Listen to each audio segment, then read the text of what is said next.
आज जो है ना क्लास 10th के बुक में 4.3 से सॉल्व करेंगे, ठीक। और प्रत्येक क्वेश्चन को बढ़िया से समझना है। प्रश्नावली 4.3 का प्रश्न, निम्न द्विघात समीकरण के मूलों की प्रकृति ज्ञात कीजिए। यदि मूल का अस्तित्व हो तो उन्हें ज्ञात करना है। यानी मूल का अस्तित्व जो ज्ञात करेंगे ना, वह कैसे ज्ञात किया जाएगा, तो उसके लिए सबसे पहले विवेचक निकालना पड़ेगा। क्या निकालना पड़ेगा? विवेचक। अब यानी कि विवेचक निकालने के लिए सबसे पहले किनका प्रयोग किया जाए, तो विवेचक को शॉर्टकट में डी कहा जाता है। और डी बराबर क्या होता है? बी स्क्वायर माइनस 4ac, ठीक। B square minus 4ac। अब यहां से यदि देखा जाए ना तो डी के मान 3 रिजल्ट देगा।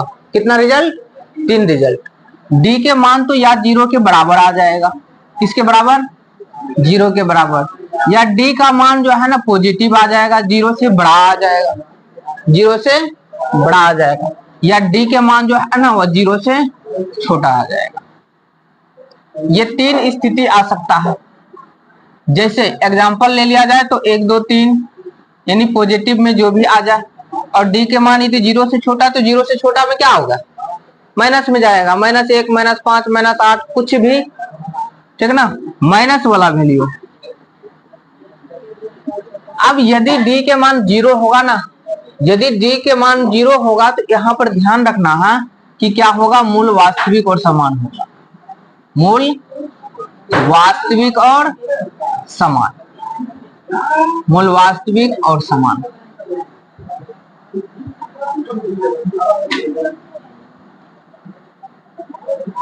लेकिन डी के मान यदि 0 से बड़ा आ जाए तो मूल वास्तविक होगा, लेकिन कैसा होगा? असमान हो जाएगा। मूल वास्तविक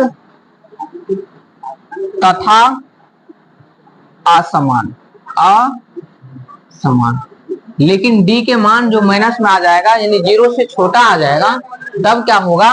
मूल अवास्तविक हो जाएगा। कैसा? मूल्य अवास्तविक। अब यहां से हमें कैसे जानेंगे कि किसका अस्तित्व है और किसका अस्तित्व नहीं है? यानी वास्तविक वाला का अस्तित्व होता है, इसका तो शून्यक यानी हल हो जाएगा। लेकिन जो मूल वास्तविक ही नहीं है उसका हल क्या होगा? नहीं होगा, ठीक ना। यदि कहीं पर दिया जाए, कहीं पर दिया हुआ रहे मूल वास्तविक और समान है, तो इसका मतलब हमें तभी समझ जाना चाहिए क्या कि डी का वैल्यू क्या बता रहा है? 0 है, ठीक। चलिए सवाल की तरफ चलते हैं। पहला सवाल है, निम्न द्विघात समीकरण के मूल की प्रकृति ज्ञात कीजिए और मूलों का अस्तित्व हो तो उन्हें सरल करें। तो बताइए इसमें ए का वैल्यू कितना है? अब ए का वैल्यू कैसे? तो मानक रूप क्या होता है ये बताइए। मानक रूप हो जाता है ax square plus bx plus c। तो देखिए स्थान किसका कहां पर है? ए का स्थान कहां पर है? एक्स स्क्वायर के गुणांक में है। और बी का स्थान जो है वह कहां पर है? तो एक्स के गुणांक में। और सी जो है वह क्या है? अचर पर। तो यहाँ पर एक्स स्क्वायर के गुणांक में जो है वह ए का वैल्यू हुआ, और एक्स के गुणांक में जो है वह बी का वैल्यू हुआ, और अचर के पद के स्थान पर जो है वह सी का वैल्यू। कौन दिक्कत? अब विवेचक डी निकालिए। विवेचक डी, तो विवेचक डी बराबर बताइए क्या होता है? B square minus 4ac। और बी का वैल्यू जो है वो कितना है? बी का वैल्यू माइनस में 3, इसका स्क्वायर -4 गुनी ए का वैल्यू 2, और सी का वैल्यू जो है कितना है? 5। तो -3 का यदि वर्ग करे, -3 का पावर में 2 रहे, तो इसका मतलब तो यही होता है -3 को 2 बार गुना कीजिए। -3 गुनी -3, तो माइनस माइनस प्लस, 3 तिया 9, और माइनस तो यहाँ पर रहेगा, 4 दूनी 8, 8 पंचे 40। तो 9 में से 40 यदि घटाया जाए तो कितना बचेगा? माइनस में 31। अब ये बताइए डी के मान 0 से बड़ा है, बराबर है या छोटा है? तो यानी कि डी के मान 0 से क्या आ गया? छोटा आ गया। तो मूल वास्तविक है या नहीं? मूल वास्तविक ही नहीं है। और जब मूल वास्तविक नहीं होगा तो क्या होगा? मूल अवास्तविक उसे बोला जाता है, मूल अवास्तविक। अब यानी कि कहा जाए तो इसका यानी क्या कहता है, मूलों का अस्तित्व है या नहीं है? तो मूलों का अस्तित्व नहीं होगा। क्यों? क्योंकि वास्तविक नहीं है, मूल का अस्तित्व नहीं है, मूल का अस्तित्व नहीं। ठीक, इसी तरह से 2 नंबर के सवाल को सॉल्व किया जाए तो बताइए इसमें a का वैल्यू कितना है? a का वैल्यू एक्स स्क्वायर के गुणांक 3, b का वैल्यू -4√3 और c का वैल्यू 4। तो विवेचक d बराबर निकाल लिया जाए तो क्या हो जाएगा? विवेचक d बराबर b² - 4ac और b का वैल्यू -4√3, इसका स्क्वायर -4, a का वैल्यू 3 और c का वैल्यू कितना? 4। तो -4√3 के पावर में यदि 2 किया जाए तो कितना होगा? यानी कि पावर में 2 है तो इसे 2 बार गुना करना है, सेम को ही। तो बताइए माइनस माइनस प्लस, और 4 गुनी 4 किया जाए तो 16, और √3 गुनी √3 किया जाए तो 3, 16 48। कितना आ गया? 48। 48 माइनस 4 चौके 16, 16 48। अब ये बताइए 48 में से 48 गया तो कितना? 0। यानी डी का वैल्यू जो है कितना आ गया? 0 है। और 0 के बराबर होता है तो क्या होगा? मूल वास्तविक तथा समान होगा, मूल्य वास्तविक तथा समान। यानी वास्तविक आ गया तो इसका मतलब इसका हल भी होगा, ठीक ना? तो हल किया जाए तो बताइए द्विघात सूत्र से हल किया जाए, प्रकृति ज्ञान सूत्र। क्या निकालना है? मूलों की प्रकृति निकालना है। तो प्रकृति इसी को कहा जाता है, जो रिजल्ट दे रहे हैं ना, मूल वास्तविक है वास्तविक नहीं है, वही है मूलों की प्रकृति। यदि मूल का अस्तित्व हो तो उन्हें ज्ञात कर लीजिए, मूल संभव है तो उन्हें क्या करना है? सॉल्व कर लेना है। तो बताइए मूल्य बराबर, यानी कि द्विघात सूत्र से यदि मूल निकाल लिया जाए, द्विघात सूत्र से x बराबर क्या होगा? -b प्लस माइनस √d कहा जाए, ठीक, या नहीं तो b² - 4ac √d/2a। ठीक, तो -b या प्लस माइनस √d, d का वैल्यू कितना? 0। अब बट्टे में 2 गुनी a का वैल्यू कितना है? a का वैल्यू 3 है। तो बताइए -b का वैल्यू b का वैल्यू कितना है? -4√3, -4√3। अब बट्टे में 3 दूनी 6। यहाँ पर प्लस माइनस 0 करे तो 0 का वैल्यू कुछ जुटेगा नहीं ना, 0 किसी में जोड़ दे तो भी वही रहेगा, 0 घटा दे तो भी वही रहेगा। अब माइनस माइनस प्लस 4√3 बट्टे में कितना आ गया? 6। काट दिया जाए तो 2 दूनी 4, 2 तिया 6, 2√3/3। एक बार प्लस में भी हो जाएगा, एक बार माइनस में भी हो जाएगा। मूल वास्तविक है तो दोनों कैसा रहेगा? समान रहेगा। ठीक, चलिए अगला सवाल देखा जाए। यानी यहाँ पर दिया गया है, बताइए a का वैल्यू कितना है इसमें? 2, और b का वैल्यू कितना है? -6, c का वैल्यू 3। तो विवेचक निकाल लीजिए। विवेचक d बराबर क्या होगा? b² - 4ac और b का वैल्यू माइनस में 6, -4 गुनी a का वैल्यू 2 और c का वैल्यू 3 है। तो बताइए -6 गुनी -6 किया जाए तो माइनस माइनस क्या होगा? प्लस होगा। आज 6 गुनी 6 कर ले तो 6 के 36। ठीक, अब माइनस 4 दूनी 8 या 24, घटाया जाए तो कितना हो जाएगा? 36 में से 24 गया 12 बचेगा क्या? 6 में से 4 गया 2, 3 में से 2 गया 1। अब ये मूल कैसा निकला? पॉजिटिव में, यानी कि डी का मान 0 से क्या बड़ा है। तो बताइए क्या होगा? मूल वास्तविक तथा भिन्न, मूल वास्तविक तथा भिन्न। अब इनका मूल भी निकाल लेते हैं। क्या किया जाए, मूल को निकाल लिया जाए। तो लगाइए द्विघात सूत्र, द्विघात सूत्र से, द्विघात सूत्र से, द्विघात सूत्र क्या होता है बताइए तो, x बराबर minus B plus minus root अंदर डी बटे में 2a।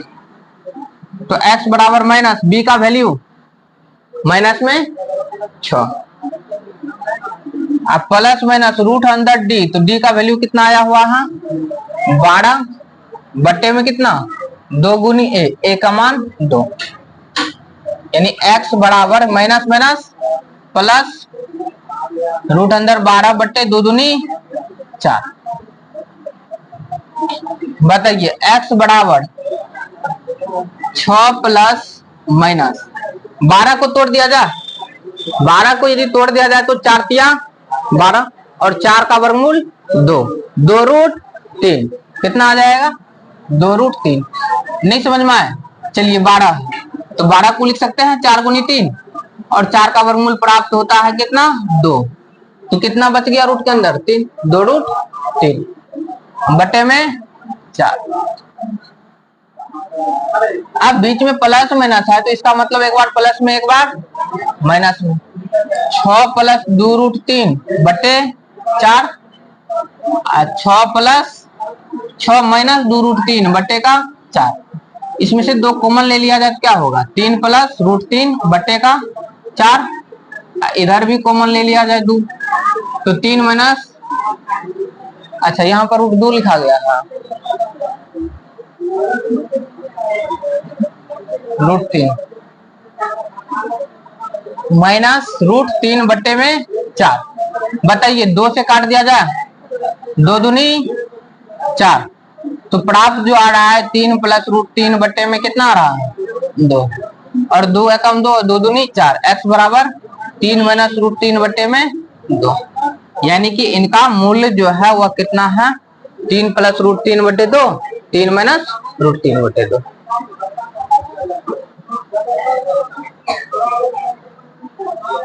चलिए निम्न प्रत्येक द्विघात समीकरण में k का मान ज्ञात कीजिए, उसके 2 मूल्य क्या है बराबर है। इनका मूल्य दिया गया है बराबर और हमें निकालना है किसका वैल्यू, k का वैल्यू निकालना है। ठीक, तो a का वैल्यू बताना, a का वैल्यू 2, b का वैल्यू k, c का वैल्यू 3 दिया है। क्या दिया है, दिया है मूल्य वास्तविक तथा समान है, मूल्य वास्तविक तथा कैसा है समान। अब ये बताना यदि मूल्य वास्तविक और समान है तो इसका मतलब क्या होता है, इसका मतलब तो यही होता है d का वैल्यू कितना 0, यानी d का वैल्यू जो है कितना है 0 है, और d बराबर क्या होता है बी स्क्वायर माइनस 4ac बराबर 0, और b का वैल्यू कितना k माइनस 4 गुनी a का वैल्यू, a कहाँ है a का वैल्यू 2 और c का वैल्यू 3 बराबर में 0, 4 दूनी 8, 8 तिया 24 कितना हो रहा है, ये माइनस में है इधर आ जाएगा तो क्या हो जाएगा प्लस में 24, तो k बराबर प्लस माइनस रूट अंदर कितना 24, तो k बराबर कितना 6 चौके 24, यानी 2 रूट 6 प्लस माइनस में, प्लस माइनस का मतलब हो गया प्लस में भी हो सकता है और माइनस में भी हो सकता है, दोनों हो सकता है। अब 2 नंबर के सवाल में सबसे पहले हमें क्या करना पड़ेगा, गुना करना पड़ेगा, क्योंकि द्विघात बहुपद के मानक रूप में नहीं है। तो k गुण के x गुनी x किया जाए क्या होगा k x square minus 2k x plus 6 बराबर 0। बताइए a का वैल्यू k, b का वैल्यू माइनस 2k और c का वैल्यू जो है कितना है 6, और दिया गया है क्या, दिया है मूल वास्तविक और समान, मूल वास्तविक और समान। यदि मूल वास्तविक और समान है तो इसका मतलब d का वैल्यू कितना है 0 के बराबर है। और डी बराबर क्या होता है, बी स्क्वायर माइनस 4ac बराबर 0।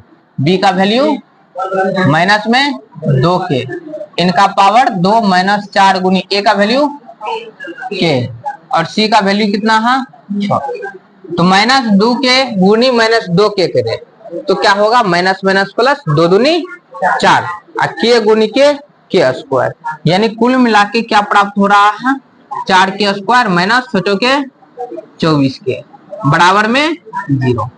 तो ये माइनस में उधर भेज दिया जाए तो क्या बचेगा बताना, प्लस में 24k। तो बताओ 4k कॉमन ले लेते हैं, तो यहाँ पर क्या बचा, k बराबर 24k। तो k बराबर कितना प्राप्त हो जाएगा, 24k बटे में 4k, के कट गया, 4 से काट दिया जाए तो 6, के का वैल्यू कितना आ गया 6 आ गया। कौन दिक्कत। चलिए अगला बताइए, क्या क्या एक ऐसी आम की बगीचा बनाना संभव है जिसकी लंबाई चौड़ाई से दुगुनी है।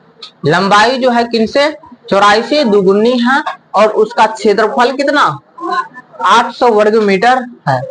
यदि है तो उसकी लंबाई और चौड़ाई क्या करना है, बताना।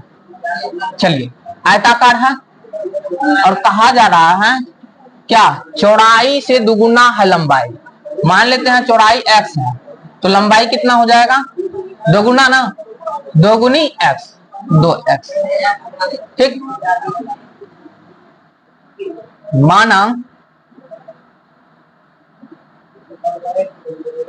क्या है, आम की बगीचा, माना चौड़ाई x है, माना बगीचा की चौड़ाई x है, क्या है x, तो लंबाई कितना हो जाएगा बताना, दोगुना है तो 2 गुनी x बराबर 2x। अब कहा जा रहा है इनका क्षेत्रफल जो है कितना 800 वर्ग मीटर, तो क्षेत्रफल कितना होना चाहिए 800 वर्ग मीटर। तो बताइए आयत के क्षेत्रफल बराबर क्या होता है, लंबाई गुनी चौड़ाई। लंबाई यहाँ पर क्या आ रहा है 2x गुनी x बराबर 800, तो 2x गुनी x क्या जाए कितना हो जाएगा, 2x स्क्वायर बराबर 800, x स्क्वायर बराबर कितना 800 बटे 2, काट दिया जाए तो 400, x स्क्वायर बराबर कितना प्राप्त हो गया 400।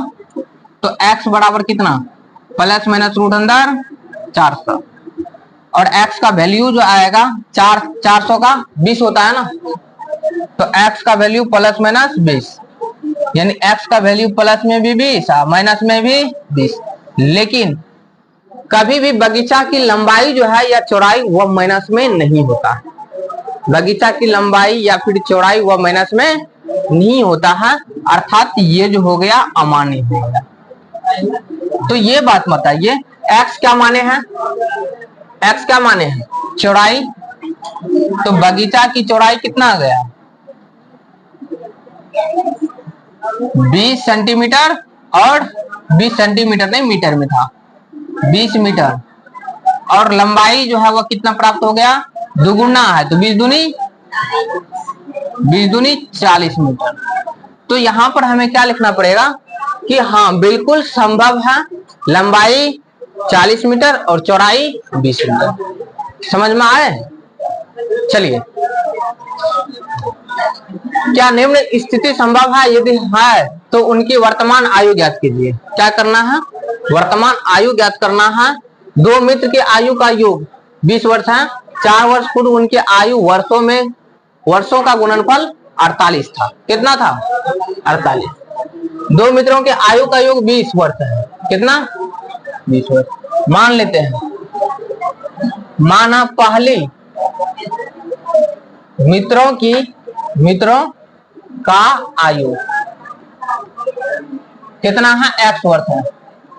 पहला मित्र जो है वह x वर्ष का है।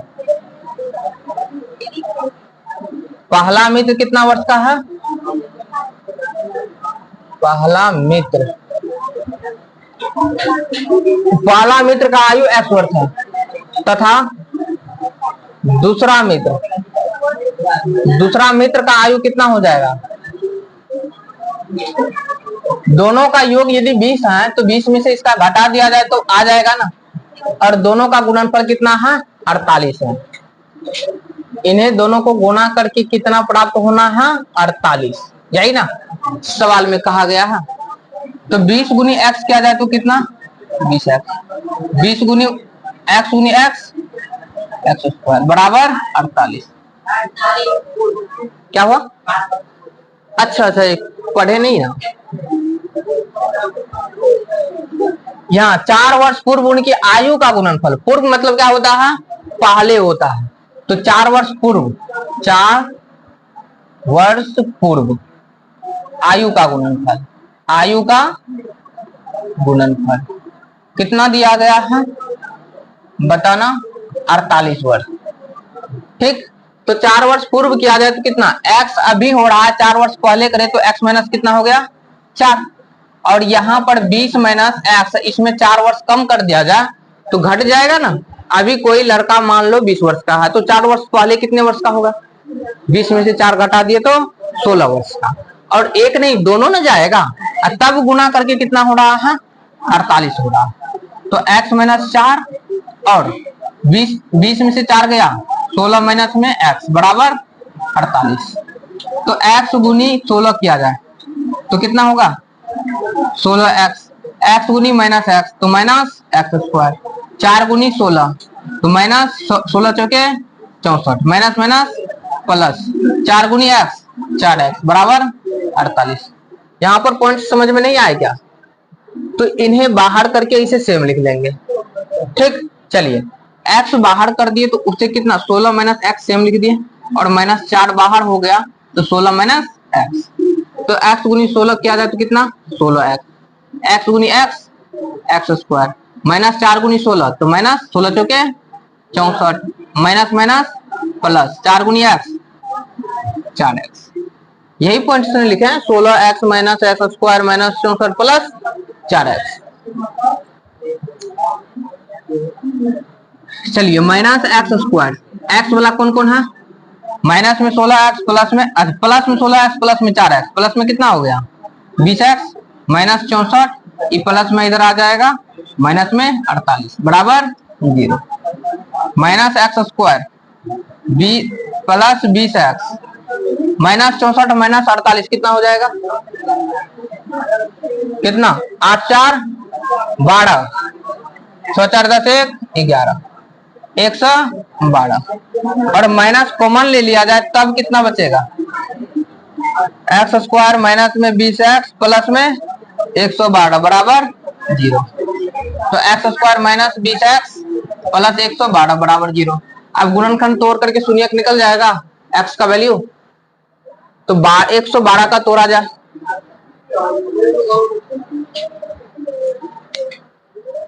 112 में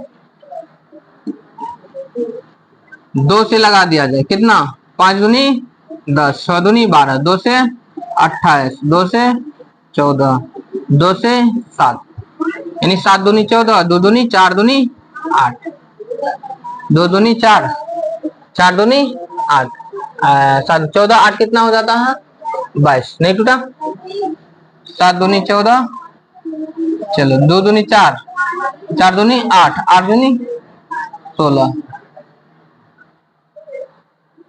नहीं निकल रहा है गुणनखंड। चलिए जांच कर लिया जाए, बताइए a का वैल्यू कितना 1, b का वैल्यू माइनस में 20 और c का वैल्यू कितना 112, तो बताइए विवेचक d बराबर क्या होगा b स्क्वायर माइनस 4ac, यही ना, और b का वैल्यू माइनस में 20 का वर्ग माइनस 4 गुनी a का वैल्यू कितना है 1 और c का वैल्यू 112, तो 20 गुनी 20 क्या जाए 400, घाटा में 4 गुनी 112 तो बच्चों के 48 448, और प्राप्त जो हो रहा है माइनस में कितना 48। यदि d का वैल्यू माइनस में आए तो बताना उसका सोल्यूशन होगा या नहीं होगा, नहीं होगा, यानी मूल अवास्तविक है, मूल अवास्तविक। इसका मतलब क्या बन रहा है कि ऐसा ये संभव नहीं है, ऐसा नहीं हो सकता। चलिए लास्ट सवाल है, क्या परिमाप 80 मीटर, क्या परिमाप 80 मीटर तथा क्षेत्रफल 400 मीटर के एक पार्क को बनाना संभव है? यदि है तो उसकी लंबाई और चौड़ाई ज्ञात कीजिए। और ये लोग ये मैथ का सवाल जो है ना, आप लोग कमेंट्स बॉक्स में दीजिएगा कि संभव है तो लंबाई और चौड़ाई क्या है, यदि संभव नहीं है तो बताना है कि संभव नहीं है। मिलते हैं अगले वीडियो में, तब तक के लिए बाय बाय।